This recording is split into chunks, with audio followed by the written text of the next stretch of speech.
ব্যারাকপুর পৌরসভার 12 নম্বর ওয়ার্ড করুণাময়ী রোড মা আহারে হঠাৎই উপস্থিত ব্যারাকপুরের বিধায়ক কৌস্তব বাগচি। 5 টাকার কুপন কেটে যারা মাছ ভাত খাচ্ছিলেন তাদের পাশে বসেই মাছ ভাত খেলেন নিজেও কুপন কেটে বিধায়ক কৌস্তব বাগচি। এরপর তিনি বললেন, অনেকে অনেক কথা বলেছিল, পশ্চিমবঙ্গ থেকে মাছ উঠে যাবে, বাঙালির পাতে মাছ আর পড়বে না। তার সম্পূর্ণ ভুল, সেটা প্রমাণ হয়ে গেল। মানুষ শান্তিতে ভাত খাচ্ছে, এটাই সবচেয়ে ভালো বিষয়।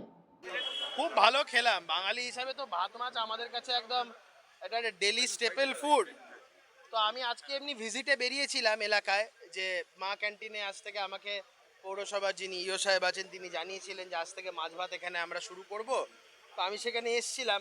তো আমার এসে নিজেও আমি লোভ সামলাতে পারিনি, এত সুন্দর পাতলা মাছের ঝোল আর ভাত দেখে আমি বললাম যে আমিও খাবো। তো এই দেখুন কুপন কেটে বসে কুপন কেটে খেলাম। অনেকে বলতেন যে বিজেপি আসলে নাকি মাছ বন্ধ করে দেবে, মাংস বন্ধ করে দেবে, এদের খাদ্যাভ্যাসের উপরে ইম্পোজ করবে, বিভিন্ন রকম নিরামিষ খাওয়া পায়। তো তাদের জন্য বলছি, দেখে যান এসে কি সুন্দর মাছ ভাত পাওয়া যাচ্ছে। 5 টাকা করে দিন, দেখুন কি সুন্দর খাবার পাবেন।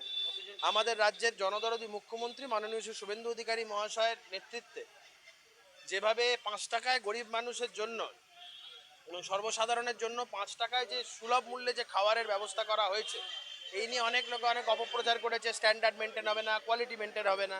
তা আমি তো নিজেই বসে খেলাম, কত সুন্দর খাবার। আজকে ইও সাহেব আমাদের এখানে সব মিলিয়ে সারা ব্যারাকপুর মিলিয়ে এখানেই 200, সার্বিকভাবে আমাদের মোটামুটি 500-600 জন ব্যারাকপুর ওপর খাবে। হ্যাঁ হ্যাঁ, প্রত্যেক দিনই মাছ হয়তো হবে না, সপ্তাহে 2-3 দিন মাছ, বাদ বাকি দিন ডিম, এরভাবে চলবে।